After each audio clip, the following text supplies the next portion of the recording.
Hello, and welcome to the next level. We are excited to have you this week. We're down a player, as you can see, and we're also have sort of a newer person running the background of things. So we're going to go a little easy on them tonight. There isn't going to be an offer. So we'll just hope you enjoy things as they are. Also, no announcements this week because, we always have lots of announcements. And so we'll just get right into the swing of things. To pick up from last session, the characters had been preparing for their trip into the Shadow Forest, doing some planning, doing some shopping, otherwise getting everything ready. And just when they were thinking they were about to leave and they had everything they needed, Leon noticed that somebody was following her. And that led to a citywide search for a Firbolg that for some reason was searching for Leon, and led them to the Lonely Traveler Tavern in the northeastern corner of the Lower Merchants District of Silver Lake. There was an interesting encounter and a bit of a scuffle in the tavern. Mint had chased the Firbolg out the back, but then the Firbolg had suddenly disappeared. Leon had confronted a barmaid, and it turned out that, as Leon had suspected, the barmaid was in fact the Firbolg in disguise, and that is where we will pick up right now. So we left off last time with the Firbolg trying to make a grapple check. So depending on what Leon wants to do and what the Firbolg wants to do, we are going to roll initiative and see how things work out. If the grapple does happen, I've got sort of some special rules I want to try and weave in, and we'll see how that goes. But here goes. All right, rolling initiative for the Firbolg. All right. All right. Sorry, I should have had my dice roller set up, but I did not. That's okay. All right, so I'm getting that set up now. We'll see if this leads into a bigger combat or not, but for now we have Leon. You want us all to roll initiative, even if we're not all there? I think that. We'll not yet. Okay. Not yet. This could potentially be very quick or not, depending on how things go. So Leon has a 6, and the Firbolg. So comforting. So comforting, Rob.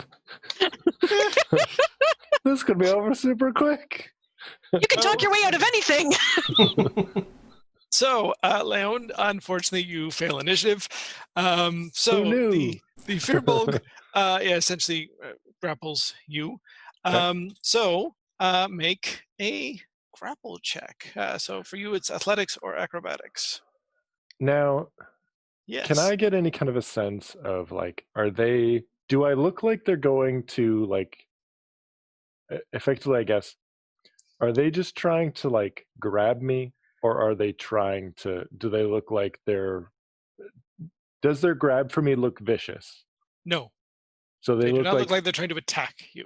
So they look like they're just trying to get it, like they're just going to grab me in a bear hug kind of thing, just hold me in place? Something like that. It quickly becomes apparent that they are trying to cover your mouth. Oh, then I'm definitely going to try and not let that happen. So the way I'm going to do this, because that is sort of a special thing, is if they beat you by 5 or more, then they will accomplish that. I see. Well, that's not good. Well, we'll see. We'll see. All right. So, and I can make either an acrobatics or athletics, right? Yeah. It all depended on how well they rolled. Oh. Okay, so I'm a slippery eel. They are surprisingly grappling you. However, they did not manage to cover your mouth. Okay, but they succeeded on their grapple check? They did. They rolled a 24 with all their bonuses. All right. But they did not grab me by the mouth. No. So you are grappled. However, we are now going to do that again because they have 2 attacks. And they're going to try and enhance their grapple to restrain you. Again, same sort of thing. If they manage to succeed by 5 or more, then they will. So my natural 20 counts for nothing?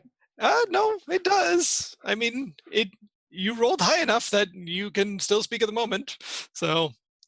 Yeah, but I don't. But they're gonna try and grab me again before I get to do anything. This is true. Right. So. Yep. Then just roll another one. Yeah, I'll get right on that.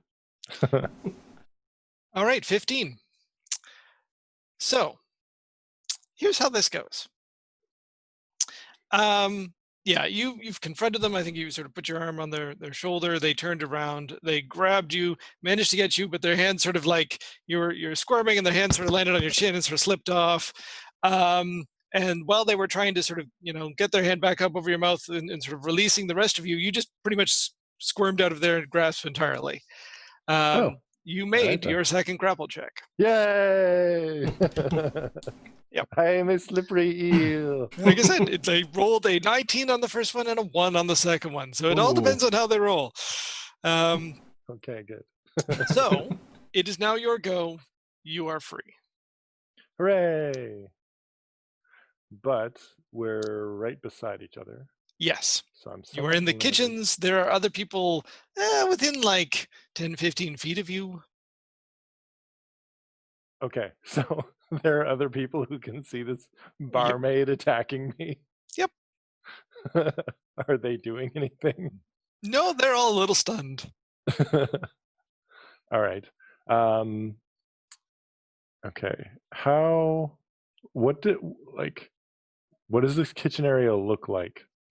You're essentially in probably roughly a 10 or 15 foot sort of open area at the front of the kitchens, where it looks like people can come in to sort of grab food and sort of mill around. There's some counters on sort of the opposite the door you came in. There's sort of a long counter where the chefs can sort of lay out food for the patrons of the bar. There's ways to get by on either end of that counter. There's things like stacks of plates and silverware on sort of the far walls on either side of you, but otherwise this is a little bit of an open area that you and the Firbolg are in. Okay, and then I take it that the hallway is to the side of that. Yeah, it's directly behind you at the moment. Well, if you turned to leave, it would be directly in front of you, I guess. But yes. Okay. So if I go back that way, how far away will I be from the Firbolg? We'll say 10 feet. Okay, so even back against that far wall, I'm going to be 10 feet away from the Firbolg? I mean, between 10 and 15, yes. Okay.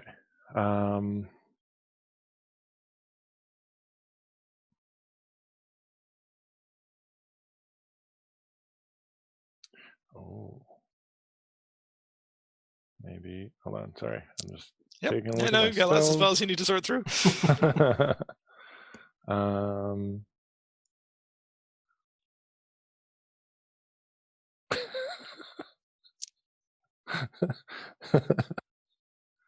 That could be so much fun. Then you should probably do that. I probably should do that. Hold on.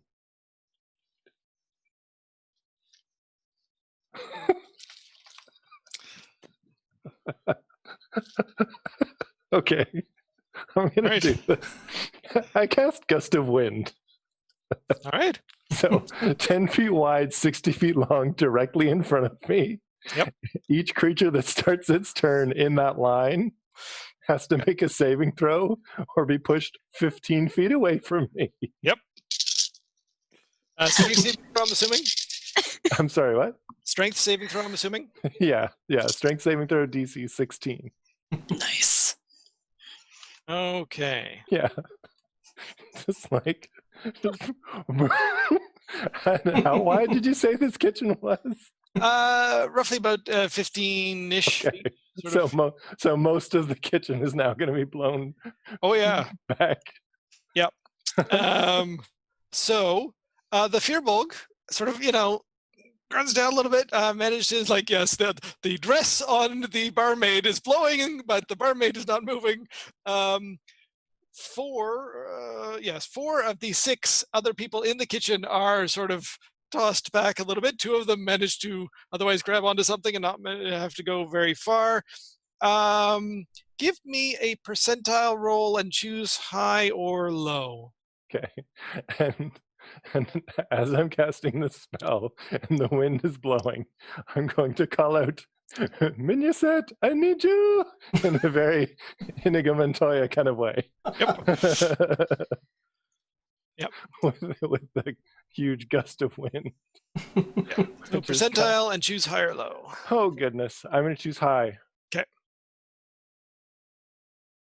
Oh. So that's just the first roll. So you're still good. Right. So the total 19. Yeah. Sorry, I thought that was, for some reason, I thought that was going to be a D100. Yep. But I was wrong.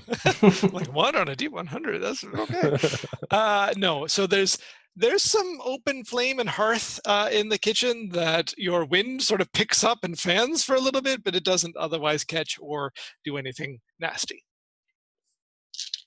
Okay. And so now it specifically disperses gas or vapor and extinguishes candles, torches, and similar unprotected flames in the area. Yeah. No, these are like big hearth fires. So okay. Okay. Gotcha. Protected flames such as those of lanterns dance wildly and have a 50% chance of extinguishing them. All right. So now, with that having happened, let's have everybody else roll initiative. Leon is probably close to the bottom. Probably. Woohoo! 9, 5, Nice. 23, and 15. Mint to the rescue. Plus, I have my boots. And the boots. So 23. Ooh, actually, this worked out nicely. Haha. Yeah. No, even though the Furbolg didn't move, this actually worked well getting those people away from me, because now I have something I can do without having to worry about injuring and possibly murdering random tavern people. All right. Gildy is 15, which leaves Talon as the 9. Okay. So Mint, you are next. You have just heard the slightly panicked call of Leon from back in the inn behind you. I'm going to assume maybe you sort of, the barmaid went in and you sort of looked around a little bit looking for the Firbolg. Not quite sure, but yes, you hear the shout from behind you. Well, and undoubtedly a massive roar of wind. Yes. Followed by the, Mignoset, I need you. That clattering. certainly does indicate that, once again, Leon is in trouble. So I'm going to start running towards the noise. I'm like towards the least the noise. in trouble Run of the towards group. All right. What would you like to do? Now, if I can with the boots, because I had started taking off in one direction last time, if I can make it back to actually spot Leon with the others all pushed away from her, I'm not going to see the creature that I was chasing, so all I've heard is, I need you, so I'm just going to start up with, which one is it? Yeah, so we'll say that given that you've moved away, you probably took your sort of full action and move to do that. So if you take your full action and move to come back, then if you wanted to get in all the way and sort of see things, you would have to use your action surge.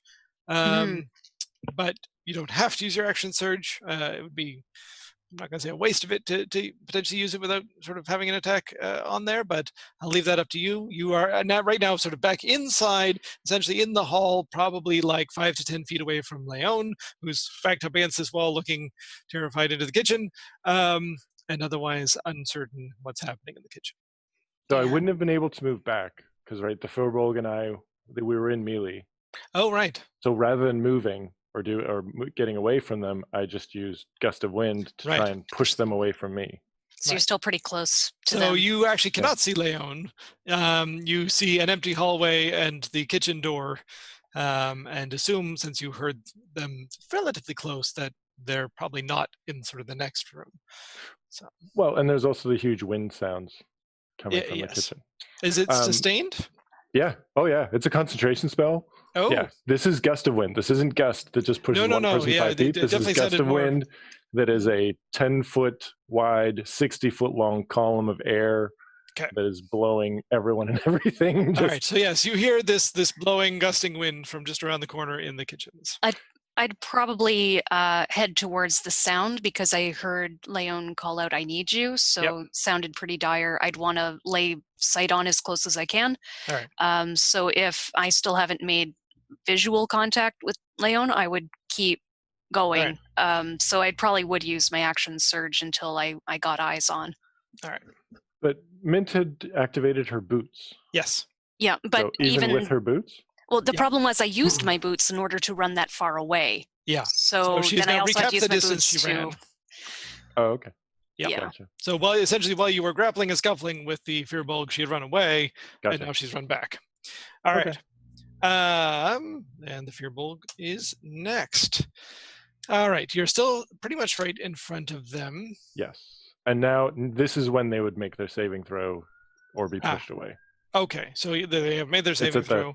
Okay. Yep. Yeah, but yeah, it's anybody who starts their turn in that wind, they get pushed.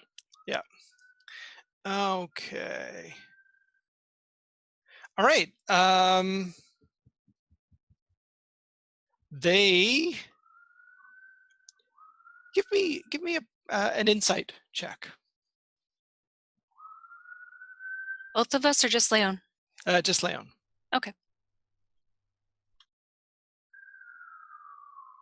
The police so sorry, are did you use your action surge to get all the way back in? You did, goodness. right? Mint? Okay. So in that case, yes, you would be able to see the Fearbulg as well. You could also give an insight check. Oh, okay. I am not very insightful. No, and you're sort of in the middle of this, Yeah. I'm just kind of panicked and I'm like, haha, oh, you're not being blown away? This was a bad choice.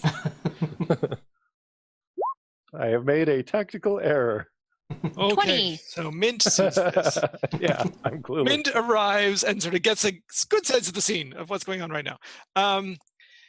What Mint you see is sort of the Fearbulg. Well, you don't know it's a Fearbulg, it's the barmaid. Leon seems to be fighting a barmaid.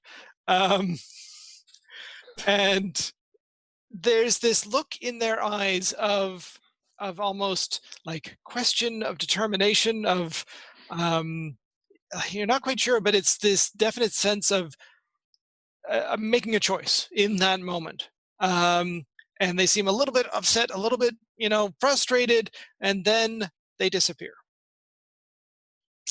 And so I see a maid just vanish. Like a moment of, should I be doing this? And then makes a decision and poof. Yeah. Yep. And you can both make perception checks. A maid who is like standing in front of this ridiculously powerful wind.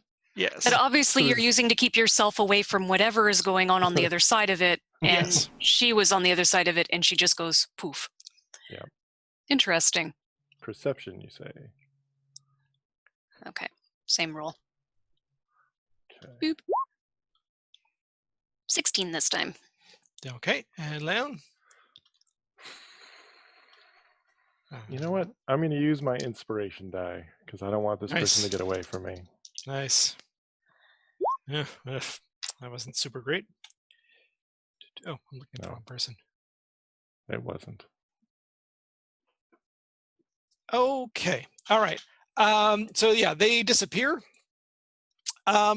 You get the sense of them moving probably away from you in the kitchens, but otherwise you can't hear anything, especially over sort of the roaring of the wind.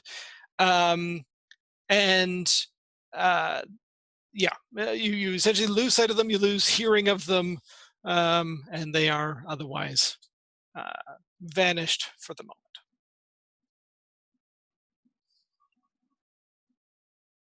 Okay. Leon, if you wish, they did move out of a threatened square that you threatened, you could take an attack of opportunity. Do it. So I could try and grapple them. Yes. That would reduce their speed to 0. They would not be able to flee. Haha. You were not expecting Nope. evil little wizard to grapple you, were you? I'm wishing I had saved my inspiration die for this. You're actually going to try that? Oh, yeah, I am. Nice. All right. I don't want them to get away. All right. Oh, 11. Yes, you reach out and you feel a bit of fabric, but it just slips out of your fingers. You don't quite manage to grab I turned my grapple up to 11, but it's not enough. them. Yeah, exactly. Okay, but with that, do I get a sense of the direction that they moved away from me? They really probably, again, they either would have had to go over the counter that's not that far away or around it to either one side. You get the sense they probably went around it to the left. But on that, they're somehow moving through this kitchen, but you can't otherwise see or hear that movement. Okay. So, but if they went around me to the left. Not around you, around the counter. So they went away from you, but slightly in toward the left. Okay, but I'm blocking their exit from the kitchen. You're blocking an exit from the kitchen. There's more than one exit from the kitchen? So, you don't know. There's a bit of an alcove at the far end. Maybe there could be a door there. It has not opened yet. Okay, but they've gone further into the kitchen. Yes, they've gone further into the kitchen. They've gone further into the kitchen, and no door has opened. Not that you have seen. Perfect. What? Okay. Gildy, you do not quite know what's going on at this point in time. Neither do I. Yeah, I think if I recall, I was standing like right outside the door to the bar. Like I'm not even inside. Yeah. So give me a perception like- check. You might have heard. Leon's call for help. And remember He's again, pretty perceptive. there's like there would be a massive sound of Yes. wind and things Yeah. clattering and Yeah. So Yeah. you definitely hear commotion from inside. You're pretty sure you heard Leon call for help. Yes. Okay, so Gildy is gonna bust in there at her intense walking speed of 25 feet. All right. I guess That gets you- she'll take a double. Well, actually, yeah. How far is it? 25 feet will say we'll get you sort of across the common room, and it Okay. definitely sounds like there's sort of something going on in the back. So if you do a double move, that would get you fully into that area. Okay, I'll do that. Then I'll take my double move. All right. So you arrive next to Mint and Leon, looking into the kitchens with wind blowing and gusting into the kitchens, and yes, otherwise uncertain what's going on here. But that's your move and your action. Any bonus action you want to take? No, I don't think so. I guess I just come in and I say, "What's happening?" Yep. But no bonus action. I will allow Mint or Leon to respond to that. she's gone invisible and trying to escape. Oh, finally, an explanation. I was wondering where the firbolg went. All right. And Gildy remembers it's some big hairy dude, and I'm like, she has Yes. gone invisible and is trying to escape. Which might be confusing. is the big gust of wind still going? Like you're in a kitchen. Oh, You yeah. grab a bag of flour and just throw it up and see. Oh no, Classic. don't worry. I have a plan. I All have a right. cunning plan. Cutting plan Somebody that do cannot something fail. else first. Yes. No. Which brings us Do it. to Talon. Looks like we're having some trouble with your feed. Yeah, Hopefully we can figure that out. Assume I'll just be digital for the rest of the session because. Yeah. Well, see, Will's facial hair is no longer appropriate for the internet. He's been censored for the remainder of. Oh, okay. yeah. Okay. Yeah. I'm just overly sexy. It's totally yeah. This is what you get for not wearing pants to the Zoom call. You've got straight. You've got straight to pay-per-view porn we didn't pay for. Congratulations, Oh, Will. that's right. This is like channel 70. Oh, it doesn't matter. Anyway, yeah. Enough about Will. What's Talon doing?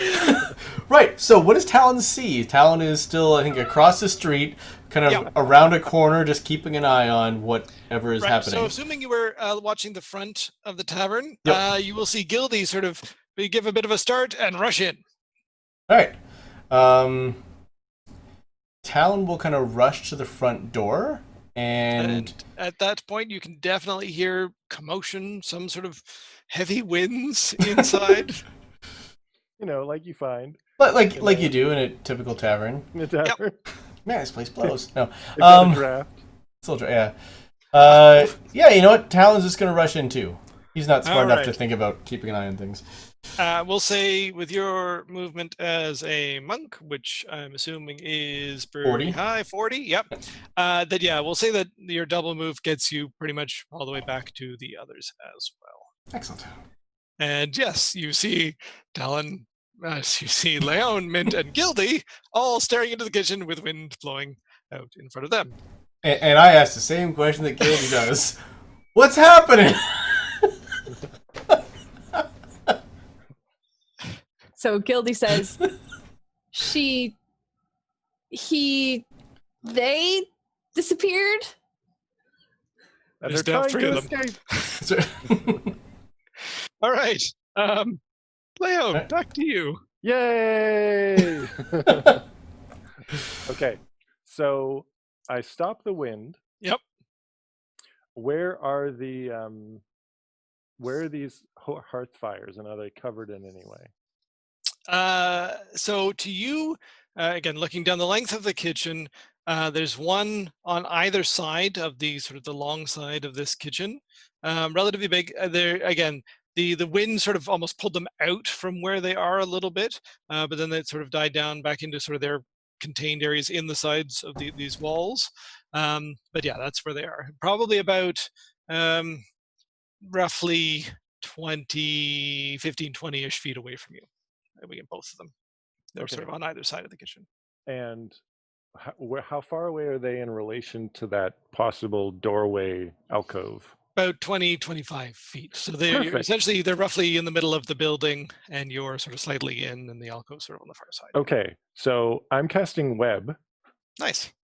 So that's why I'm like, no, this is great, because that's a concentration spell. So I cast web so that my wind goes away, but now that area and a bunch of these poor people in the kitchen, they get blown down to that into the room and then get caught in a web. So you're webbing the far end? I'm webbing the far end, and I'm definitely trying to catch that alcove. Yeah. And I'm telling, and then I'll say in primordial to Gildy to say, the Furbolg is in there. I'm trying to catch them in case they're getting out here, but we need to block this exit from the kitchen. And it's a dex save DC 16 for anybody that's in the area of my web. All right. I don't care if I catch random kitchen folk. Yep. I'll apologize to them later. All right. There are some random kitchen folk that seem to be caught up in your web that you can see. Okay. Can I see any other movement in the web? Give me a perception check. Oh, I'm on the wrong screen. There it is. Can we all roll perception to see if... I'm going to say just Leon. Okay. Leon knows how the web spell works, knows what they're looking for specifically in movement. Wow. You do not see any other movement in that web. They are either completely frozen or not there. Darn it, I'm figuring they're not there. Then I'm still going to maintain my concentration on the web, but again, I'm going to say to Gildy and Primordial and say, I don't think the web caught them. We need to keep them in this. Where's Jacob with his fairy fire? We need to keep them. Yeah. Unfortunately, Jacob met an attractive-looking Golgath outside and is getting chatted up a little bit. So Jacob might not be joining you for this part of the adventure. Yeah. Typical Jacob. And if I can use that natural 20 on my perception check, I will also be looking around for, something like bags of flour or something that I can use. Oh yeah. There's So, definitely like- things you think you can use that could try and sort of disperse around that might help to see invisible people. Yep. Okay, then I'm going to try and position myself so that Gildy and I are blocking off Gildy, Mint, and I are blocking off this exit. Yep. But where I can hopefully position myself so that I can use Gust, which blows away from me, to like hit some flour or something and just send it, so it just goes poof and Yep. fills the room. Yep. That's what I'm going to try and do this round. All right. Torok, remind me, where were you? I'm trying to remember. I don't think I was far away from Talon. Okay. So we'll say that essentially you and Talon were sort of roughly in the same area. You've seen the same thing. You can move in as well if you'd like. As soon as they move in, Tarek would definitely move in. Yeah. Torok has enhanced speed. Torok has a 40-foot, Yeah. So and you a can go flower as fast growing as out of his head. yes, right. You can get as far as Talon did, so you can get sort of inside, assuming you were roughly where Talon was. So you arrive on scene, seeing what everyone else is seeing, and can ask the obvious question if you'd like. What have you done to the place? Nice. That is the obvious question. Gildy says, "Shut the door." So there's no door to the kitchen. Oh, there's no door. Sorry. But there's doors on either end of the hallway that lead to the kitchen, so you can sort of block those. Okay. Turok, be a door. Okay. There's clearly a draft in this kitchen. Works too. Okay, so I think Gildy, she's not facing the doorway, and she's just like a little bit scattered. So she says, "Shut the door," and then remembers that there is no door, and so then says, "Torok, can you just stand there?" All right. Which brings us back to Mint. Torok, you would have a bonus action if you'd like. You have certain bonus action movements you can take. Rage. That is one of them. Although, hold on. Use your flower power.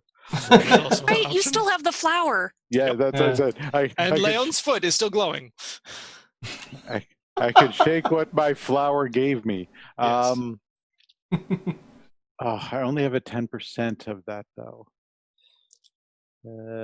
Yeah, I think I'm going to wait for now. Okay. All right. So, Mint, back to you. What would you like to do? So, from what I can gather, gone invisible is possibly trying to escape out one of the exits. I know that Gildy gave the instruction to Torok to kind of block the one entrance, so I start heading towards another obvious entrance. That one's in web. Well, That okay, was so in the web? so Ugh. there's the archway into the kitchen, which is behind you. Okay. There's the webbed end of the kitchen on the other side. So you Mhm. could move back out of the archway to block one of the doors into that hall if you'd like. Oh, okay. But then you wouldn't really be able to see what's happening in the kitchen. No. But I can also move super quick if I need to. Yeah. So I kind of feel you like could all just stand in front of this, archway as well. So just to make sure that they don't go out through the archway. Yeah. Okay. I will. This is going to be amazing. Yeah, this is one of those things where it's like, I really wish I had the ability to make people invisible visible, but unfortunately I do not. So yeah, I'll stand my ground and look menacing. all right. So everything will come down to this roll. Oh, well, it was nice having that NBC. What?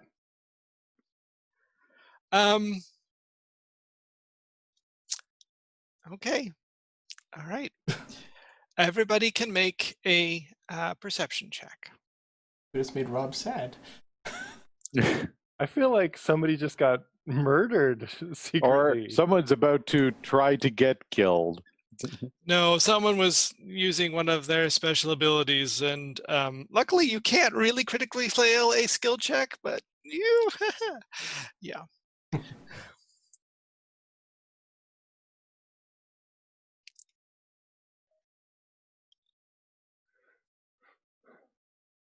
All right, so we have a 9.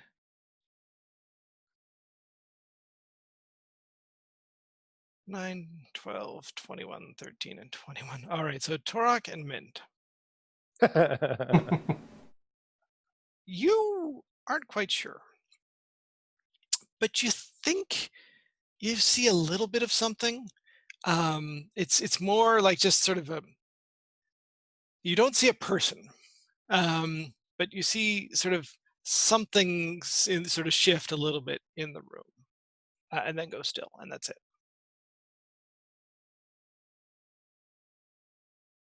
I was kind of holding, so would I be able Yeah. to rush up and investigate that? You unfortunately can't move on a held action. You could, if you were holding an attack, you could attack that area. I would allow you to retroactively have an attack ready. Okay. I don't know if I could get to that area in time, though. It's not really in my No. range, is it? It's definitely within range of your crossbow. Could always go for the bolt. I feel weird kind of shooting something we wanted to question, though, without being able to see it. I'd be too worried about hitting vitals. I'll just point out to the rest of the room what I saw. And I also don't like necessarily pulling out the crossbow indoors either. So yeah, I'm just going to point my rapier in the direction just to say I saw movement there. All right, so we'll say that gives Gildy and Leon a rough idea of sort of where that is. Talon, unfortunately, you're still a little uncertain. Yep. I just sort of gave you a bonus based on your original perception check to sort of get a sense for where they are. All right, Talon. Sorry, no, Gildy. Gildy, it is actually your go. Okay, so Gildy's gonna rush over to where Mint was pointing. Okay. Now that you're closer,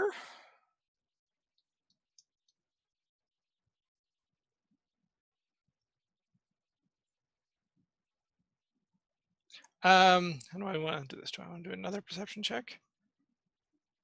Yeah. Give me another perception check. Now that you've got sort of a different viewpoint on things, you're a little bit closer. Okay.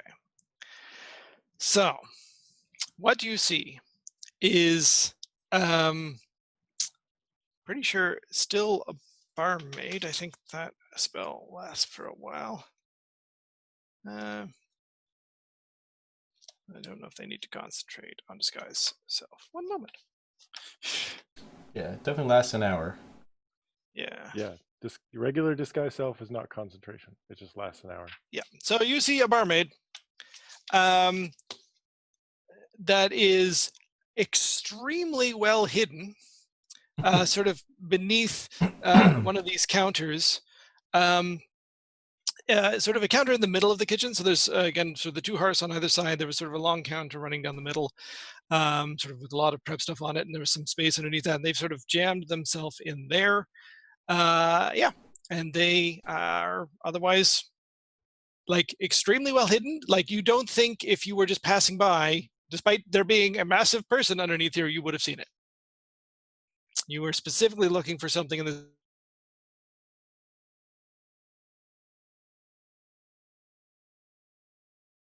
It's streaming now. It's streaming. Okay, we can see We're that. streaming. We're live. Oh, Yay! All right. I will pull our video cameras back up, but All right. now it's just a So- podcast in the meantime. Yes, yes. Well, we're getting our visuals back. Gildy, you reach under your small halfling self against this massive Firbolg, currently shaped like a human barmaid. Tear them out from where they are and have them grappled in your grasp. You have 2 attacks. You can try to restrain them if you like, or you could attack them. I would like to try to restrain them. All right. Give me another grapple check. I Okay. really hope that Mint is going to go join, and it's going to be these 2 tiny people restraining the beer bulk. a really big person. That would be amazing. They're restrained. Yeah. Nice. They have not been rolling well this fine evening. Yep, you have them restrained. So they are speed is 0, can't benefit from any bonus to speed. Attack rolls against the creature have advantage. Creatures attack rolls have disadvantage. and it has disadvantage on dexterity saving throws.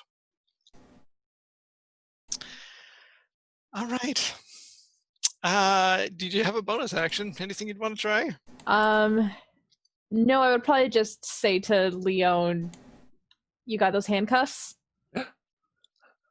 Oh, so are we sure we're streaming? The people are saying they're seeing the countdown. We will be back soon.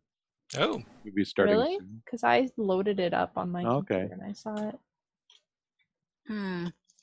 Okay, someone is seeing a countdown at 10:43. Okay. Maybe they like pressed play on Maybe an if old thing. Like if they maybe. refresh it. because if they refresh, yeah. Oh, yeah, there we go. Okay, yeah. All right. Okay. Hopefully we're still going.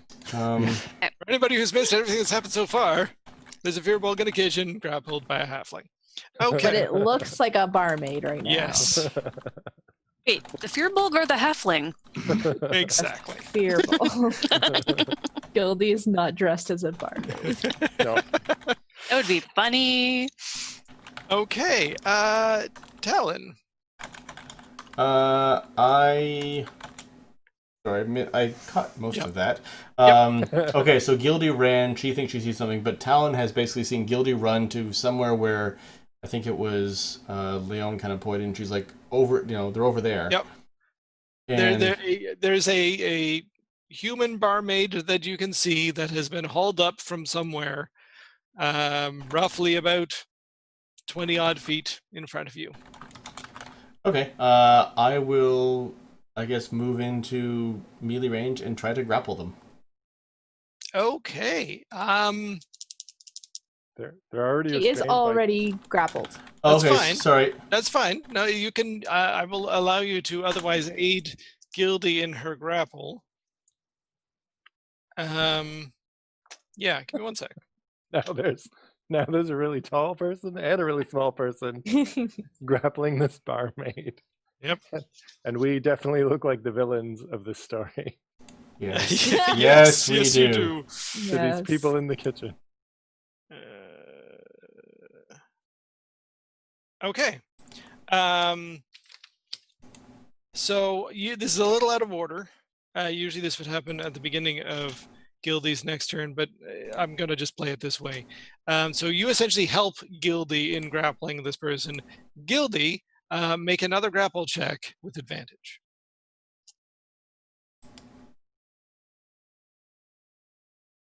Oh my lord. Ooh, sweet. Yep. I believe under our rules that person is incapacitated. They cannot take actions or reactions. Gildy the super halfling. Yep. She just like whips them out and is just like, ah. Yeah, you've got a good solid hold of them. They're not going anywhere with Talon's help. They are like restrained, essentially pinned, and yeah, the two of you are also in the grappled condition, so you can't do much else. But you have this person fully occupied. So I am actually going to sort of bump us out of initiative order at that point. This person is not really a threat anymore. What would you like to do? I'm going to stop concentrating on Webb so Okay. that the poor denizens of the kitchen can return to some semblance of normalcy. Yeah, they're all a little sort of stunned. Like, what's going on here? Am I going to be able to engage the Fearbulk in conversation while using an action to do something else? What's the other action?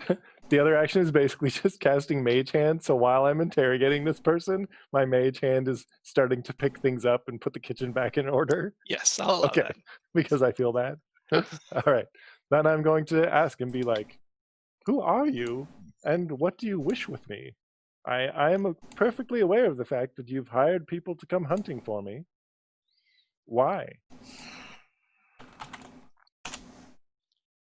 They sort of growl a little bit, and how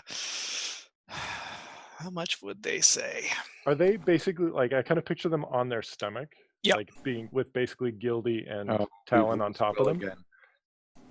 Oh, did we lose Will again? Yeah. No, Will's No, I can still hear Will's still you. there. Yeah. It's just we lost the nice wireframe. Oh, Oh yeah, Oh, sorry. okay. I'm working on trying to fit the camera Yes, thing, so yeah. just it's all right. Yeah. keep Ignore playing. the going on in that corner. Yeah.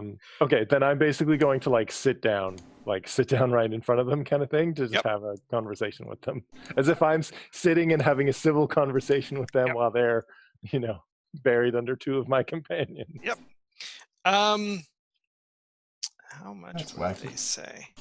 Um, should I? But make mostly just buried under Gildy. Talon's just kind of there. Yeah, Talon's got one foot on them. Yeah. Yeah. He's sitting with arms restrained. I kind of picture the two of them as if this person is a toboggan, and and Talon's in the back and Gildy's in the front. Yeah, so Calvin and Hobbes style. Yeah. I don't know what I did to the background. I'm sorry, guys. I will. That's okay. We'll figure it out. What do they say? Yeah. Should I make a persuasion check, or? Currently, you've just sort of asked them, if anything, make an intimidation check to sort of try and get them to talk. Okay. You I mean, I'm haven't trying. done much to persuade them at this point. I mean, but I'm not saying we're gonna hurt you. I'm no, we don't want to fight you. We don't mean you any harm. I would just like answers. I'm very much undoubtedly seeming weirdly in that I'm approaching them in a very civil fashion, as if I'm trying to have a very civil, calm conversation among equals while my friends are sitting on them. Yeah. But I'm not trying to intimidate at all. All right. Then I will say it this way. They don't seem to be responsive at the moment. You might want to try to either persuade with an offer of some sort or intimidate with something to see if that would get them to talk. All right. Who in the party have I known to be intimidating in the past successfully? That's an Okay. excellent question. Yeah. Talon's not Mint. terrible at it. Mint and Talon, yeah. Okay. Yes, and you. Then- Talon might be scarier. Talon was a criminal. What? Yeah, Yeah. Okay. Yeah. I'm trying to help him reform. That's right. Because I get a +3 plus advantage on intimidation. Okay. Talon has a +6. Even better. Ironically enough, Then Thor is more persuasive. then I mean, I guess if I can, then right, I'll try and appeal to them. When it goes nowhere, then I'm like, Well, someone- so again, I'm essentially you've asked them what they're doing at this point. okay. If you are going to appeal with persuasion, then you would probably need to offer them something to try and persuade them to talk. Is sort of Okay. what Yeah, and I'm not going to offer them something. They're hunting me down, Yep. or I'm not going to offer them. So then, Yep. So then I'll just be, when that goes nowhere, then I'll be like, all right, would someone like to intimidate them into? About that point, one of the 6 people in the kitchen sort of sneaks over. It's like, is this gonna take a long time? What you're doing here? Does it have to happen here? Now, I take it that Gildy and Talon can't pick this person up and move them while having them pinned, right? They're basically they have them pinned in this spot, and if we move them, then they have a chance to get away. Well, maybe if we used if we tied them up, then Yeah, tied if up you their restrain hands. them otherwise, then you can take Yeah. them away. Okay, I was also thinking I could cast grease under everyone in a trail, and we could give Talon a rope, and we could just pull them along Oh God. like a toboggan. Okay. How And- inconspicuous. I don't care about conspicuous. There's 2 people sitting on this person. All right, then I will pull out my manacles and Alright. give them over to Gildy. I love how much I actually get to use these Yeah. manacles. It's kind of hilarious how often these come in handy. So Gildy yeah. slaps the manacles onto the barmaid. Oh goodness. All right. Do the manacles kind of float outside of their Oh, yeah. wrists? Yeah. Okay. So then it becomes clear to everybody that this person is not what they appear to be. Yeah, either that Okay. or it's just a very poorly manacled barmaid. Okay. then I will definitely, as they're doing this, then I will talk to the people in the kitchen and be like, I'm so terribly sorry. This individual had hired people to follow me, and we are trying to non-violently get the information from them, but they were making that rather challenging. I am so sorry about the inconvenience. Have yourselves a lovely evening. I'll tell all my friends about your tavern. Okay, thanks. So yes, you are able to get the Fearbulg up and moving. You have them pretty much sort of surrounded and manacled. Things that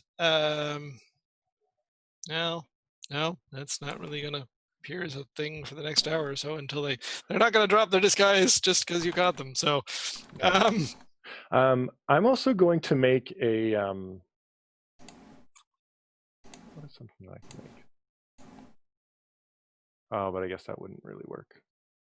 No, I'm not going to bother. I was thinking I was going to make like a small poncho or something like that just to toss on them to keep them visible. But once it's on them and they're wearing it, then if they went invisible, it would go invisible with them. Yeah. So forget that. All right. You know what? As we're walking out, I'm going to stop. I'm going to turn around. I'm going to grab some flour. I'm going to leave a gold piece, and I'm going to take a bag of flour out with me. Done. And I mean, actually, you know what? I can basically make like a jug or container, and just like, so I don't have to, if they only have huge bags, then basically tip it over, pour some into my container. So I've got a magical container full of flour to take with me to the interrogation, because I don't want this person getting away. Hilarious. Okay. But I do leave a gold piece for the flour and the inconvenience. Where are you going to take this person? I mean, I figure we just take them back into the alley that they had tried to escape from. All right, so back sort of out the back and into sort of the corner of the inner city, and in the sort of where the walls meet. Yeah, because we'll have like, that's like, there's not a whole lot going on there, right? We can. Nope. Yeah, so that seems like the best place for us to interrogate this individual. All right. Yep, you take them out there and sort of sit them down in the corner. All sort of crowded around them. Leon probably attached to a wall slightly above them. No, I'm standing on the ground. But no, I bring Ranu, so Ranu's definitely like watching this area. How much? So I take it that are we in like a dead end of this alley? You're in a corner of the city wall. So there's two ways out. Sort of the corner and the inn make a weird shaped alley. One is much tighter and then again widens out and you can go that way, or one is sort of wider. There's the well out back of the inn, and then sort of you could also head that way as well. How wide? So you said one is quite narrow. Yeah. How wide is the wide one? It's probably about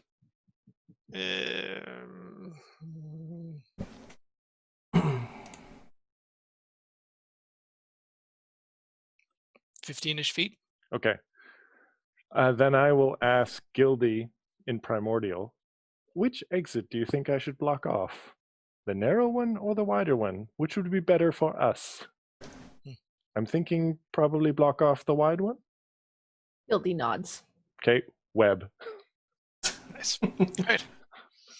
Oh, and then I'll also go and as discreetly as possible cast grease at the other entrance. Okay. So we're definitely not going to have anybody coming through the one way if they can't escape that way, and if they try and go the other way, they're going to slip and fall. And as discreetly as possible, in as many different languages as I can muster, I will whisper to my companions that there is a grease patch right over there, so look out for that. Which languages are you using? So I'm going to use Primordial to tell Gildy. I'm going to go whisper to Torok in Draconic. I'll whisper to Talon in Elvish, and then I will hope that Torok can tell Minuset that they have some shared language, because I don't think I do. But I'm like kind of drawing them aside, and I'm whispering. Gildy will whisper it in Gnomish to Mint. Sweet. All right. Cool. Okay. Haha!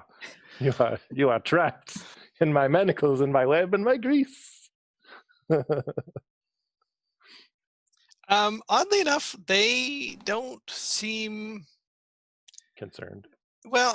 They're a little concerned. They're upset. They're frustrated. Like you can see these emotions relatively clearly on them. But yeah, they don't seem afraid. They don't seem.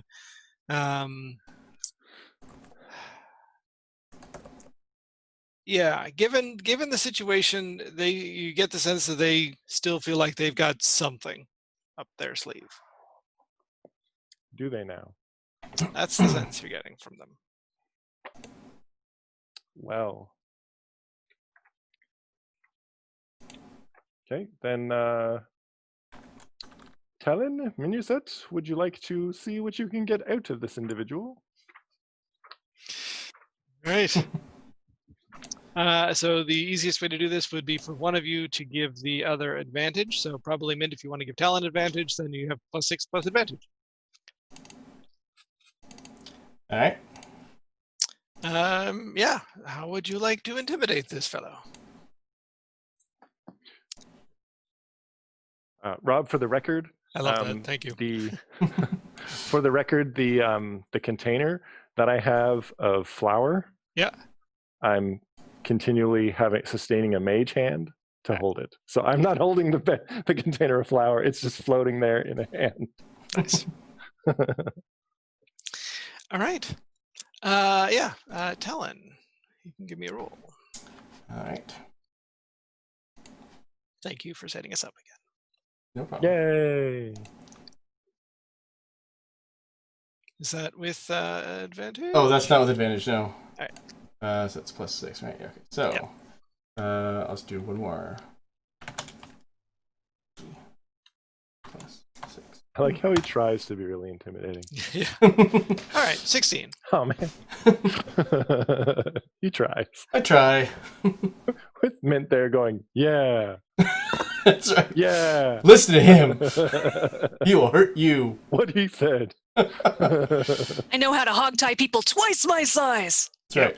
So You don't yeah, know discomfort. Talon goes over and like lowers, like, intimidating, and Mint is like making some, vague threats. Mhm. And he sort of, looks from one of you to the other and back and like, try harder. Can we try harder? Yep. Go ahead if you like. All right. Um.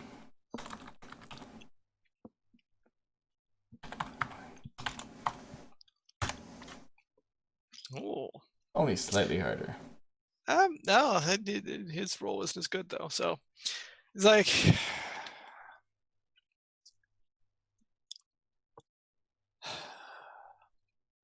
and this is the actually just disguise self, hide your voice. No, it doesn't. Yeah. So yes, this sort of strangely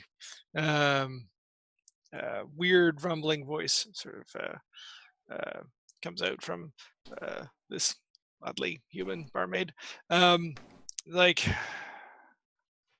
look, I know you guys are. You're the kind of people that aren't gonna, murder someone in a dark alley. I've been following you long enough to know that much. But obviously, I'm not going anywhere. You're not going anywhere. Sure. Ask me whatever you want to ask me. Maybe I'll answer. All right. Why are you following me? Why are you targeting me? So I can capture you. Who are you capturing me for? The Empire. Why would the Empire be interested in me? And he's actually laughing. Can I break one of his fingers? Ooh. Sure. Give me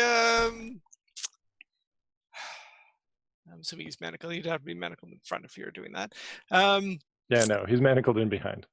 All right. So it would be difficult to break a finger. Dang. She could go in behind him. I could. I'm tiny. You'd have to sort of get him up and move him around a little bit. He's sitting sort of in the corner of this. Okay, he's sitting. Oh, Yeah, okay. yeah. He's seated. Yeah. Well, he's got 2 knees. I could break a knee. Yeah, you could do that if you like. Okay. He looks at you directly and says, "Why wouldn't the Empire want you, princess?" Oh, there's no point to break a knee then. No.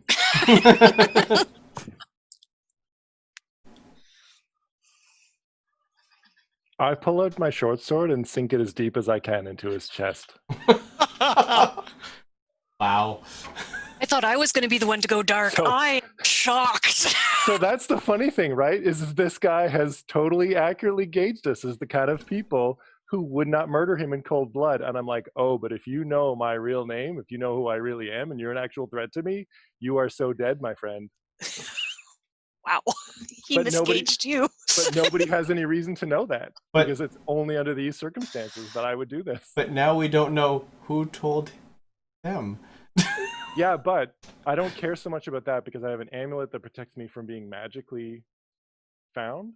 It's just this guy somehow spotted me personally and was using mundane means to keep track of me. So now, as long as I'm not in Silver Lake, they can't find me. I'm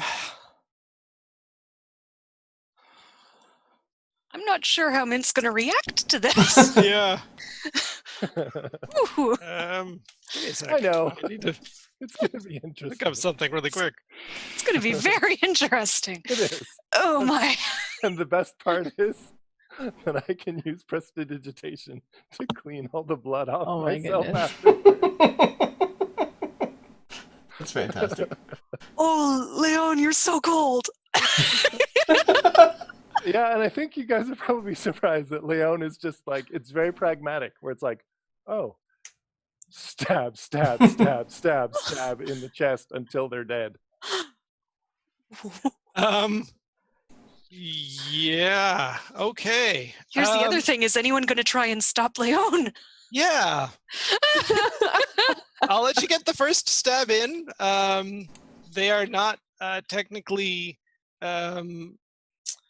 So there's 2 conditions under which you can coup de grace somebody, and they do not quite meet either of them. Okay. That's what I was looking up. So like you're stabbing them, you still have to sort of, go through their breastplate and otherwise, do damage to them. So yeah, you get your first hit in, and everyone is a little bit surprised. Is anybody going to do anything to stop Leo? Okay. I- Is my first hit going to be a critical or is it just regular? It's just going to be regular. Oh, darn. I'm not going to be murdering them with my attack then. No, you're going to be murdering them with repeated attacks for a long time. Okay. That was just to see if I would be so surprised I would not be able to do anything, but I decided if it was high, I could do something. All right. All right. So seeing the blow and knowing that Leon seems determined enough to do physical bodily harm that isn't just a simple, easy to get over broken kneecap, Mint's like, what are you doing? Yeah. So I only do 5 points of damage. They are hurt. They Yeah. are very surprised and now a little bit more concerned and yeah, upset about this. So But they otherwise still look relatively healthy given the weird mechanics of D&D. So Yeah. Tor would step in, would try, and I think that's an athletics check. Oh, I was gonna say to attack or to restrain No, Leon? to restrain Leon. All right. Yes, athletics check. All right, Leon, do you want to escape the grapple of Torak? Are you going to let Torak otherwise stop you? No, I think I'm going to try and escape the grapple. All right. And yes, I got the note. We will be. Yes. All right. Or not. Apparently my heart is not in it. No. I am no longer a slippery eel. Don't resist Torak. So Yes, you step in and like drive your sword into the chest of this person. Everybody's stunned and surprised, including the person who's like, "What the god are you doing?" Torak steps in, grabs you, pulls you back. You try to struggle, and we'll sort of set that tableau of everybody just being a little bit shocked and surprised and struggle and what the heck is going on here as we go to our break. I want to make it very clear, Leon is not like striking out in anger. There's no fury. There's no. It's just like That's very. even more, surprising, Even probably. scarier. Yeah. It is a very pragmatic murder that you are witnessing. Okay, so yeah, we'll be back in 10 minutes and find out whether we murder somebody. Yay!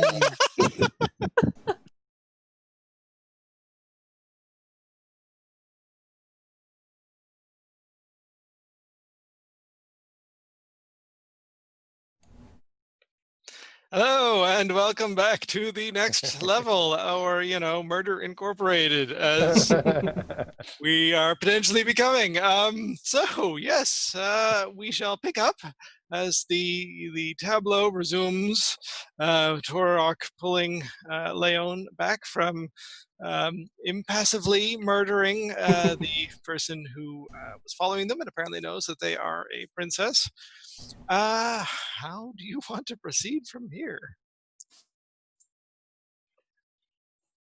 Torok just mentions to Leon that your rage is quiet and disturbing. I think you need to take a breath. Oh, no, I am not enraged at all. It's the only logical thing. This person knows who I am. They wish to capture me and take me to the Empire. We have no other way of permanently making them no longer a threat, so they must die. But we don't know how they know who you are. I don't care how they know who I am. Well, I do, and I'm going to turn to the Purple and be like, how do you know who she is?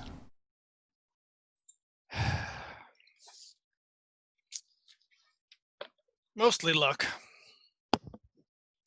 I happened to be in the south of the Empire during some of their river raids a little while back, and happened to catch wind of an elf that had crawled out of the river.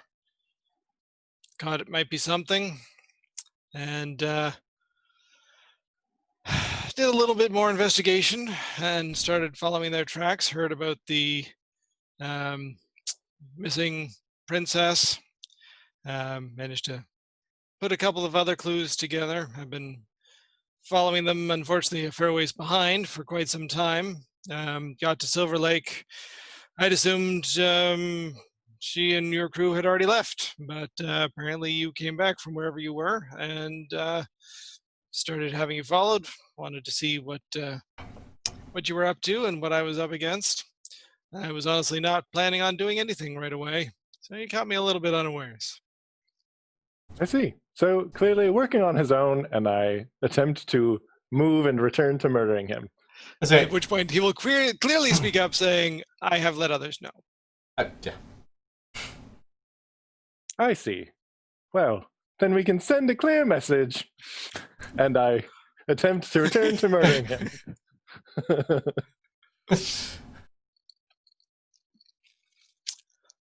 Talon will act, but you've said that, so Talon will wait for you to do that first. Torok is acknowledging your attempts and not letting go. Okay. And I'm only going so far as basically like clearly shifting my body weight to be like, and I'm going to go. No? Okay. And I'm going to go. No? Okay. Talon will ask, who have you told? There are Mournish interests in town. I have let some of them know. Who specifically? See, now here's where we get to the interesting part where I have some specific information. I also don't want to die. So, how do we make that work? Well, I may make it easier for you by saying that if you tell us who they are, then I won't murder you. How sincere are you about that? I'm sincere about it. Okay.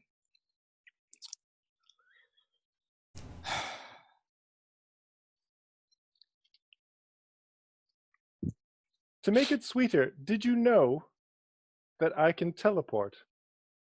And Torok restraining me here is not actually going to hold me in place. I know you've got a bunch of tricks up your sleeve. I figured if you really wanted to get away from the big dragonborn, you probably could. All right. There's a garrison of Mornish guards in town here to keep an eye out for Mornish interests. They have a commander. Ah, yes. Might that be? And I'm going to say the name of the person. Where is it? Oh, you're thinking of the one artificers? after Jacob? Yeah. No, actually. He hears that name. He's like, I don't know that name. No, don't know who they are. You can try and incite him if you like. Yeah, so it's Captain Philip Alvion. Is who Not who I talk I'm to. asking. Insight, you say?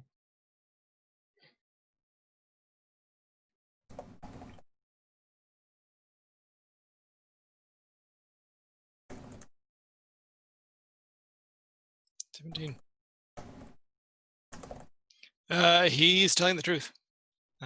He does not know Captain Alvion, which, if you sort of remember back to that encounter, they were sort of a roaming troop. They're specifically looking for artificers, so Mhm. they weren't necessarily stationed in this city. Okay. So who has he told us about?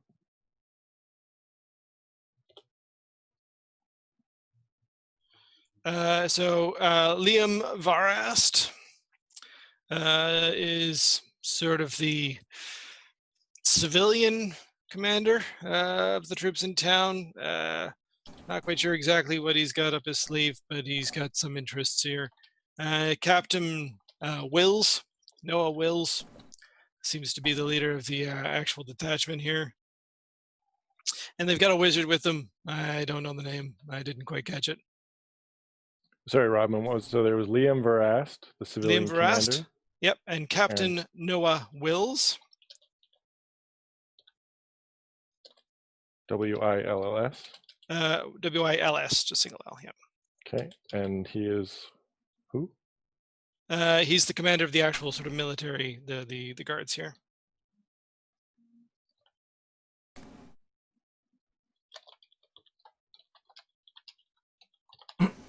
And yeah, there's a wizard. Don't know her name. Didn't catch her name. They seem to be the ones in charge in this area. There's a bunch of other guards and things here. I don't know how many other people they've told. They were going to wait for my signal. I was going to do some more reconnaissance first, but apparently that didn't work out. And what's the signal? I was going to go and tell them I was ready. The signal. So are you the only one who knows what she looks like? I mean, they can probably get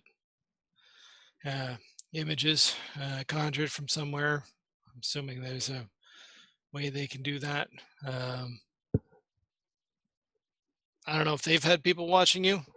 I'm assuming probably not. They were probably waiting for me to finish what I was up to. I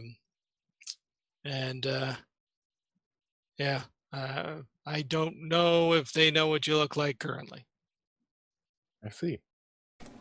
They undoubtedly thought that your outlandish claims were hardly to be believed and wished for solid evidence before they would take any action. They were a little curious that a princess would be in Silver Lake. Indeed.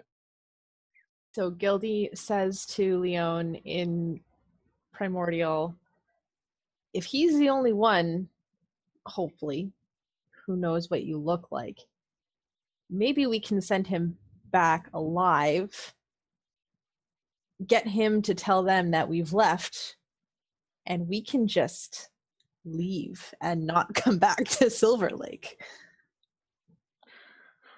True, but why would he do that for us? Because we're not going to kill him? Well, so he would do that for us now, and then he would go there and be like, now I'm in my place of power, so forget you, I'm not going to do what I said. And I'm certainly not going to give him money. No, I'm not suggesting giving him money. Yes, so he has no incentive, so I suggest that you murder him. Gildy shrugs and says, or he could get back and we could be halfway to the forest by that point.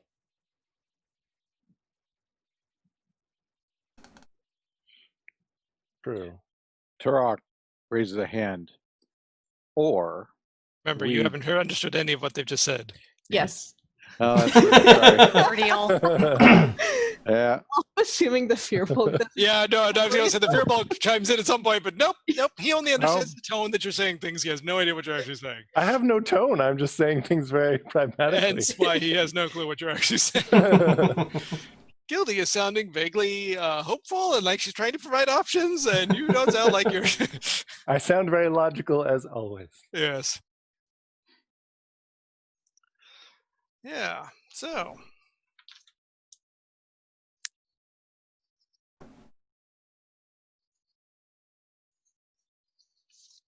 what's the plan? So where is this garrison stationed? They're just outside the city. There's a couple of them have places to stay in the city, but most of the troops are outside the city. Mint kind of signals to Leon. If like, I know you're still held up by Torok, but I kind of want to talk to you. Turok turns. Okay. All right. So What language are you using? I'd only be able to use common, but it doesn't really matter if he can hear me or not. Just check. I think that because Silver Lake is a large enough city, there probably is an establishment for the criminally insane. I say that we found that he was attempting a murder of somebody and we just drop him off there as a prisoner. And then if he attempts to make accusations of you being a princess, it's incredibly far-fetched because you obviously are not one. Yes, but then how do we convince the individuals that he is insane? He can also go invisible. He can also make himself look differently. He can easily escape. You also have connections in the underworld. I'll just bring that up. We could have witnesses that talk about the other things that he has done, and that the range of his insanity has a wide variety of odd testimony on his part, that all of it is unfounded and untrue. I say in Elvish to Talon, Mm-hmm. how much would the syndicate charge to have someone murdered? I think probably around... Gildy says, don't answer that, Talon. I don't know. Turok understood some of the conversation, not now the Elvish part, and just looks and go, wouldn't the honorable thing to do is to bring him into the dark forest and leave him there to fight for his own life?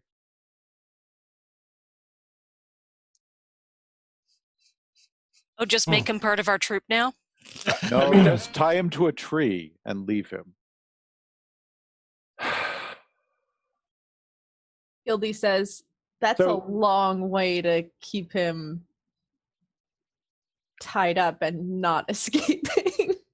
And so rather than murdering him in a humane fashion here, you would rather have him tied in an incredibly dangerous location so that he is just at the mercy of horrible creatures. Seems more sporting. Well, I know what the title of today's episode Well, is. I'm concerned about how you were brought up, Torok. Like, we're just going to tie our dragonborn children to trees and they have to fend for themselves. Ah, yes. Okay. Oh, it's a common dragonborn practice. No, I actually understand now. I'm sorry. I apologize, Torok, and I do understand. Because you would expect that with ingenuity and strength that he might be able to free himself and might be able to escape and have some chance of escape from that situation. Yes?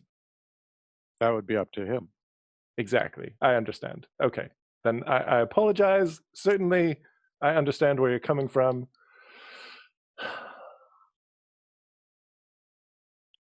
I don't know. You know my feelings on this. If you're both face up, you know my feelings on this. Yes. You wish to sell me out to the Empire. It is my job.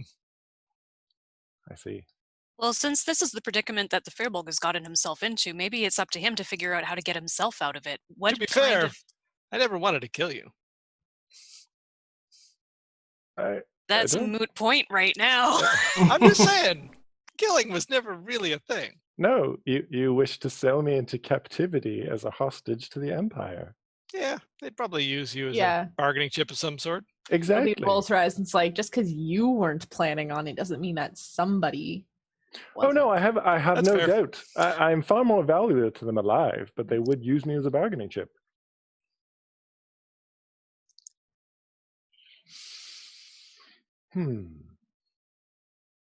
So, I take it everyone wishes for him to live then, yes? I have counter proposals. So, my counter proposals are we cut out his tongue. Or Talon or Torok smashes his head against the wall enough that he loses his senses, and then we can deliver him to a local place for those who have head injuries. Mint pulls, like I know that, darn it, he's off talking to a half giant, isn't he? A Golgoth. Yeah. But I just had the idea. Oh, I know who I can pull aside and talk to. Gildy, I talked to you in Gnomish. Okay. We have 2 members in our party who have lost their memory. It seems like a really good opportunity to try and figure out a way that we might be able to make this fellow lose enough of his memory, if not all of it at this point. I don't care. He can spend a decade recovering it. It's fine. But is there a way that we know of, out of Torok and Jacob's memory loss, trying to reconstruct it, that we could maybe enact that on this Firbolg? So Gildy thinks for a minute and she says, I don't think so, but you know who would definitely know? She turns to Leon and in asks the same question. That's amazing. Oh, So then Leon answers back in Primordial to say, no, that's an excellent thought, but no. One was from a very powerful fae, which we do not have access to, and the other appears to have been something to do with a dead person. So no, we do not have access to the memory loss, unfortunately. But it is a good idea. So then Gildy turns back to Mint and says that in Gnomish. Well, I tried. So Gildy says, I don't mind the tongue cutting out solution.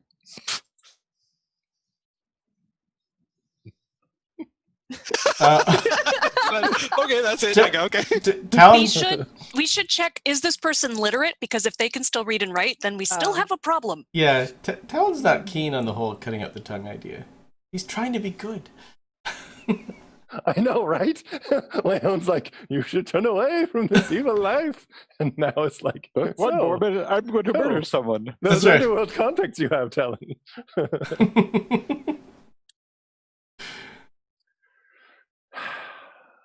So then Gildy says,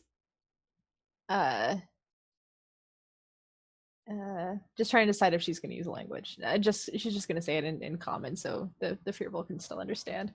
And she's going to say, we could just knock him out, leave him tied up, and get out. Leon, can you mark him so that you can always find him? Is that something that you can do? Oh goodness. Um, oh goodness. Give me a second here.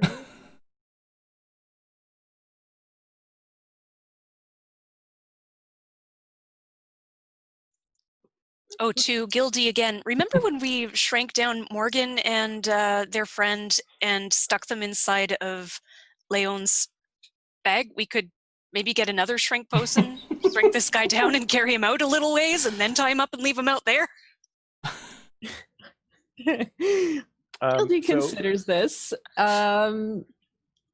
So in response to Talon's question, Leon says, why, yes, I can. Probably not very convincingly since I have a 13 on deception.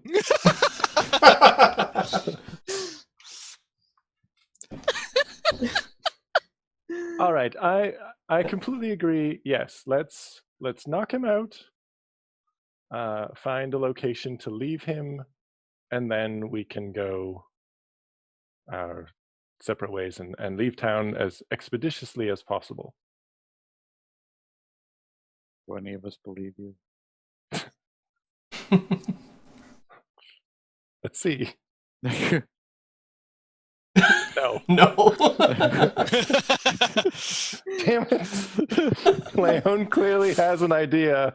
A little light bulb goes off over her head, and then she's like, yes, let's knock him out and leave him somewhere.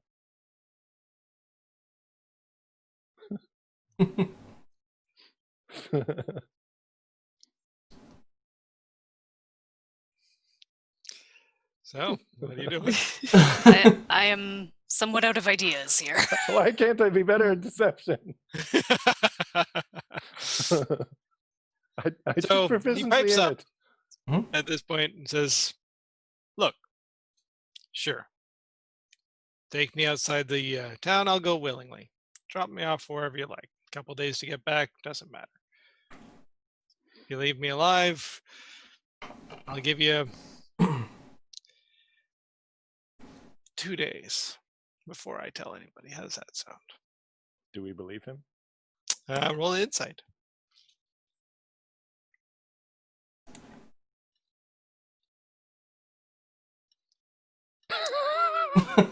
Yay, mint! Helen thinks, yeah, this guy's believable. Gildy's like, oh, well, I'm not so sure. Leon's like, I want to kill him. And Mint and Torque are like, he might actually be telling the truth. I think he wants to live.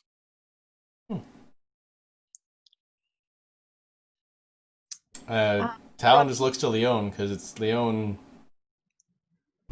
who's kind of, to me, it's Leon's decision. Rob, can you remind me, like, how long is the travel between the city and the forest? The quickest route to the forest is about a day. What about the least conspicuous route to the forest? Least conspicuous route to the forest. Well, the least conspicuous route to the forest would be going the complete opposite direction, which would take you a long time, assuming you circle around eventually and come Let's back. say, And like, so on. still generally in the direction, but away from roads. Away from roads. Yeah. All right, then it would probably be heading south out of the city. That could take you into any number of sort of the farmlands that you've passed through and back to your house and so on and so forth. But you could also at any point turn west and head into the Shadow Forest. And how long? Like, just 3 days? Yeah, assuming you went like half a day south, it would still be about a day west to get to the Shadow Forest. Okay. So so Gildy says, still in common, we would practically be in the middle of the forest by the time he said anything.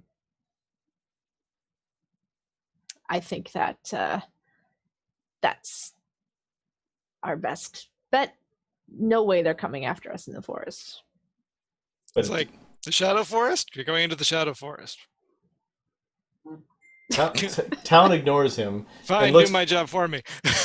When looks to Gildy and Leon and says, but then Leon still wouldn't be able to come back. None Not of you would be to able this come back. city.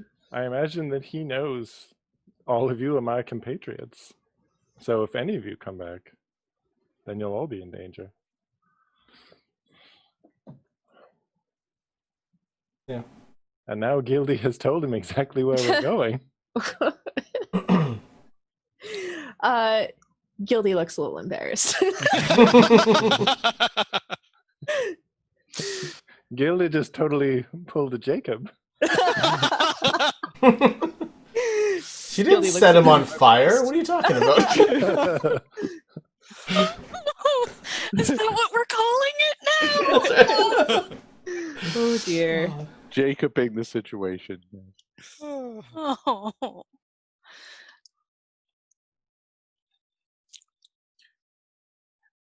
To be honest with you, at this point, Torok figures Leon isn't going to try anything with all of us there while we Yeah. figure it out. Puts Leon down. And actually starts praying to the stuffy at this point. Ooh, okay. So first, before I get to that, the Firbolg will say, look, take me to the edge of the Shadow Forest. I'm not going to go in there. It'll take me, day and a half to get back at least? You've got a bunch of head start. That's if we're stupid enough to follow you.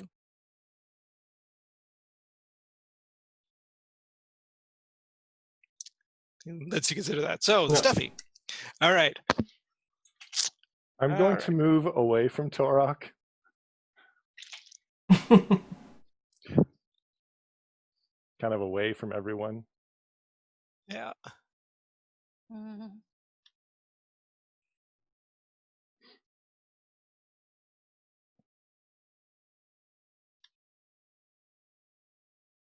Basically praying for wisdom and insight and help because this is a crossroads for the team. Yeah, give me one sec. There are.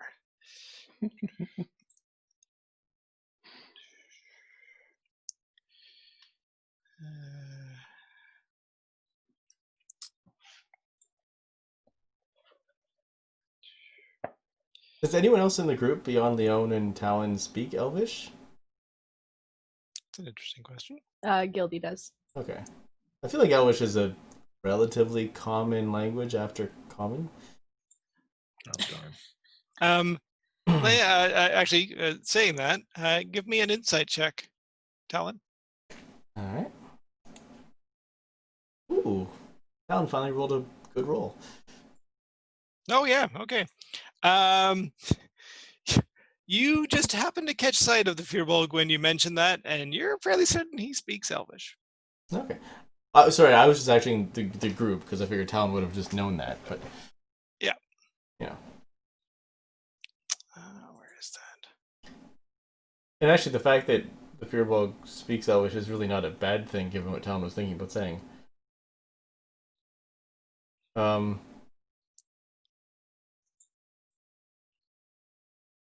looking for a very specific spell. One moment. Yeah.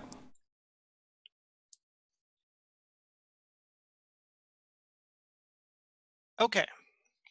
So Torok, you pray to the stuffy, and you get this odd sense of sort of peace that comes over you, of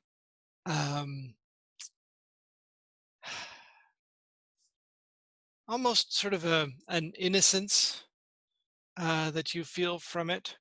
And you get the sense that you could ask this presence a question if you needed guidance on a course of action.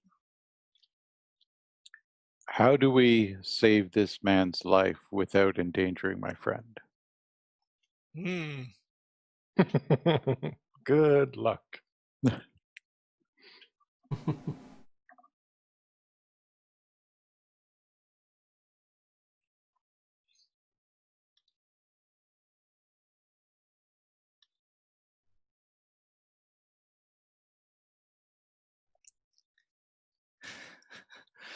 Yeah, that's the truthful answer. Take him to where I was born.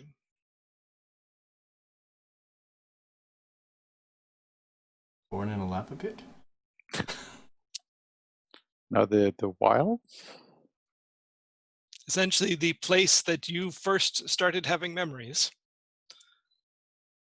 You get the sense if you took him to that place, you would be able to otherwise deal with this person without endangering Leon. Unfortunately, going through this experience and talking to this voice might just bring up some memories for you. Can I get a wisdom saving throw? Okay. Where are we? So it's a +2 on that. Now I need to find out actually which ones I'm using here.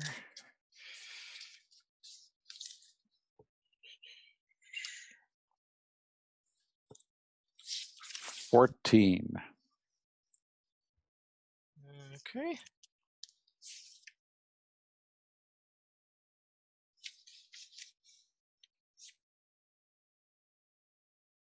Yes. So yeah, you feel sort of memories bubbling up within you, but you were able to suppress them. Yeah. Okay. So at this point, Turok reaches down, grabs the guy, and just starts walking out the door with him. We're already outside. Yeah, well, Well, making away. Yeah. So we're outside. One way is blocked off by a web, and the other Could be a dexterity direction, saving throw. and the other direction has a patch of grease. Yeah. Dexterity? Yep. This could be fun. What's the DC? Is it athletics or dex? Oh, it's a +1. It's a dexterity saving throw, DC 16. Okay. Oh, this could be unfortunate.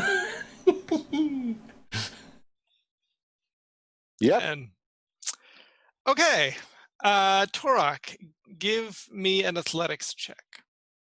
Land on top of it, crush him to death. Solves a problem.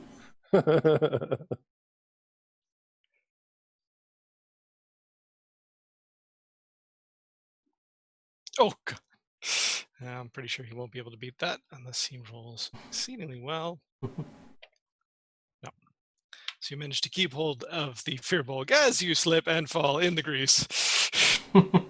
Your majestic moment of complete action and knowing exactly what you're doing completely. Yeah. That's apropos. Yeah. Completely ruined. Oh, goodness. Anyone who speaks Draconic did hear a couple of swear words on the land. I speak Draconic. All right. You know what? I'm gonna, to make things simpler on everybody, I'm going to hit the. Oh, so remember, I rolled a check to know about Furbolgs, and I had like a 27 or something like that. So I know a ridiculous amount about them. Do they have any resistance to sleep?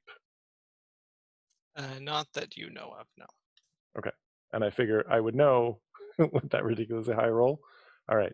Then I'm going to hit him with sleep. I'm going to assume that Torok has more hit points than he does. How many hit points do you have, Torok? 65.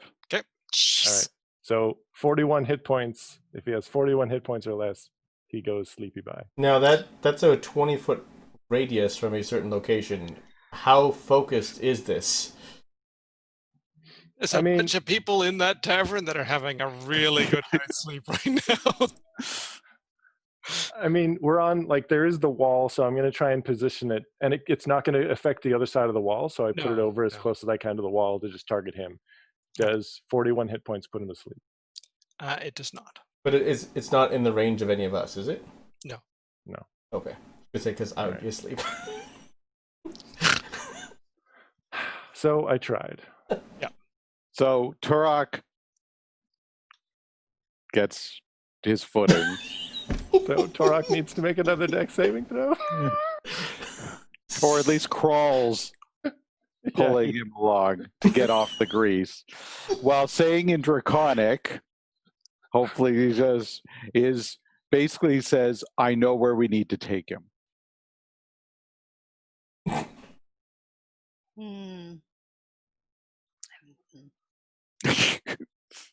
All right.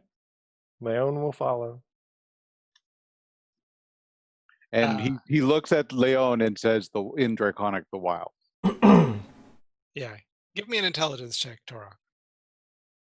And actually, Leon as well, once Torok mentions that.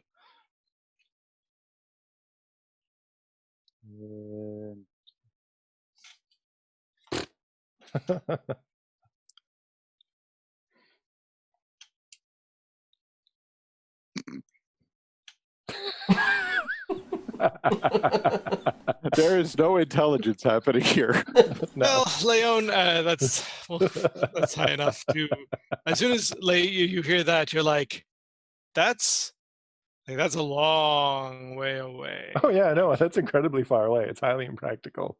Yeah. Although, maybe if you had the help of a high enough level wizard, you could teleport there.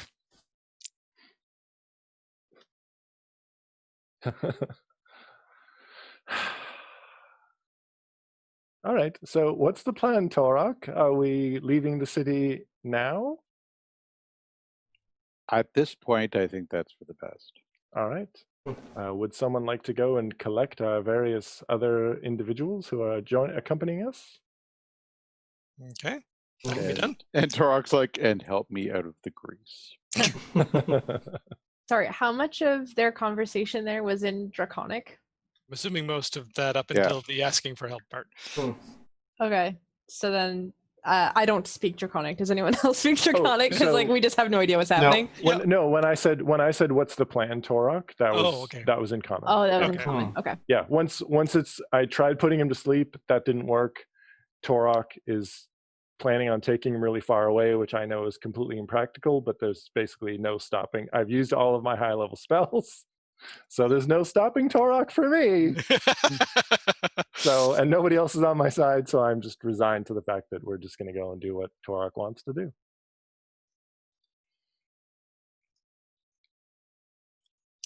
You do have other friends in town. You could ask for aid, perhaps. Oh no, I have ideas. Don't worry. Oh, okay. And Torok's demeanor about this whole thing has changed. There is no doubt. Even for Mint, you've never seen Torok this sure of a path. So Gildy looks between Leon and Torok and is like, okay, I will fetch Alphonse. Okay. Are you going to get any of the others who you were going to take with you to the Shadow Forest? Well, yes, someone needs to get. I'm trying to remember if Gildy would know. She wasn't at the fighting pits. There were the twins. The group has discussed your plans and who you're bringing, so yes, you would know everyone that's coming along. Yeah, and Leon would be saying, like, someone needs to go get the God twins and someone needs to get Kess. And Leon is clearly super excited about Kess. Yep. And you know where they're staying, you can gather them up. Yeah. So I'm gonna go. There might not be much charge left in my boots, but I'll use it as much as I can to gather them up. But before I run off, where are we meeting? Which gate? If Torok's going where Torok's going, it would be out the Sandside gate. So heading into the desert. Okay. In order to be inconspicuous, Leon creates herself a glowing headscarf to cover her features. Yes, that's very conspicuous. And distract from the glowing boot. Glowing foot, yes. Yeah. Pretty much. All right. So, yes, you sort of run off to various different charges. Gildy, you get Alphonse and bring him along. Gildy, you can get the guard twins and Talon. I think you know where Kess is. Yep. Yeah. Yep. No one else is coming along, so you gather everybody up. It's moderately late at night. That was sort of mid to late evening. So by this point, it's probably sort of solidly nighttime. So probably about like 9-10 o'clock ish. And you meet up at the eastern gate. You get some strange looks from the city guard as you pass out of the sort of the inner city gate. But oddly enough, they don't stop you. They don't seem overly concerned that you've got somebody in sort of chains that you're moving along. This is what I love about Silver Lake. Finally, everyone's nonchalance about this is working in my favor. They might have done something if the other person seemed to be struggling. Oh, They're okay. going willingly. So they're like, Okay. all right, we assume you know what you're doing. Keep on, have a good night. Must be bounty hunters with a bounty. Yes. Obviously. But same thing outside the outside gate. And everybody is able to meet up and head out into the desert into the night. Woohoo! All right. Weird, but all right.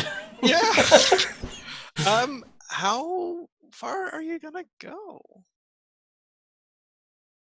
Gonna move Someone's through the night? probably going to have to suggest to Tor to stop. Oh, you're just going to keep Tor's on a mission at this point. Okay. Tor. I Tor. I feel like a I- couple of hours, like maybe just Yeah, go I- 3 hours before we stop. And Yeah, Leon after a little conjures her bit. horse and just rides along sedately. You and your damn horse. Yep. Oh, I forgot to mention, there's a beautiful little moment here. So, Talon, Yes. you go to get Cass. Mhm. You knock on her door. It's relatively late at night.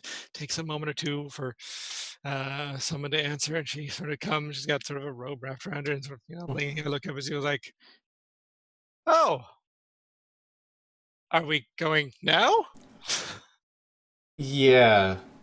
Things kind of happened, and it's best that we go now. I remember adventuring life. All right. So she closes the door. Just like, wait a moment, closes the door. Mhm. You can hear some rummaging around and gathering stuff up. It takes her a little bit of time to just get ready. The weird part is her door opens up again, and there's a attractive half elf standing there. Talon would kind of like look past. Oh, you can't see. I see. You can't see me. I hate this. I know. Kind of like look past, and just be like, No, it's me. It's me. I've changed how I look a little bit. What do you think? sorry, just out of curiosity. Sorry, you said it's a half elf. Yes.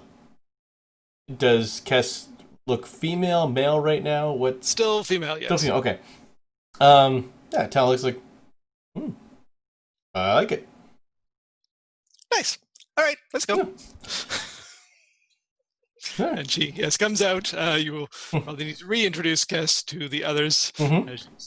Doesn't really look like herself. There's some sort of vague similarities in sort of, face shape and hair and that sort of thing, but is now a half elf as opposed to a halfling. Okay. No other like defining, like a tattoo on a shoulder, a flower growing out of her head, like anything that is done. There is, no flower. Where is Kess? Give me a sec. There we are. I believe there is a ring that is quite identifiable.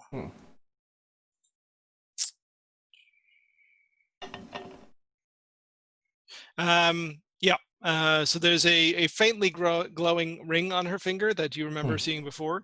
That is sort of identifiable. Other than that, again, sort of some of the facial, like you can sort of stare at the face long enough and be like, yeah, maybe I can sort of see bits and pieces in there. So well, I guess as we're kind of walking to meet everyone, Talon's just like, so is this you? Or is No. The other me is still me, but sometimes I like to feel a little bigger. And it cost a whole lot of money. Okay. If you like, I've got at least 2 other forms I can take. You're gonna fit in just fine. Yeah, and you notice, so other than the very identifiable ring she's got, she's fidgeting with another ring that seems new. Okay. Yeah. Yes, you meet up with the others. You move off into the night, and I'm going to say probably about 4 a.m. Some of you are tired enough that you manage to convince Tor to stop and take a break. So you've been traveling for about 6 hours out into the desert. It is quite chilly in the desert at night, but you've sort of got all your equipment and other stuff on you. Has anybody, do you really know where you're going?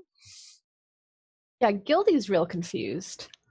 So I think probably the whole time they were traveling, she's been chatting with Alphonse, being like, can you tell what kind of, if we're headed towards anything in particular? I don't think there's anything really out here. This isn't the way to the forest. What is this? No, I'm pretty sure we're just going into the desert. There's a lot of desert out here. Yeah. Gildy's like, am I crazy? Was I hit on the head? Is this actually the way to the forest? I didn't think this was her. Yeah. And just back and forth with Alphonse like that. No, but that comment you made earlier about a really roundabout way to get to the forest is coming back to you. Like, maybe, but no, this is really weird. So finally, I guess once everyone else is like, we need to sleep, Gildy goes to Tor and she's like, where are we going? To the first place I remember. In the wild. And he gets a very sullen look. And he says, "This is now a god's quest." And he goes, and he goes over to the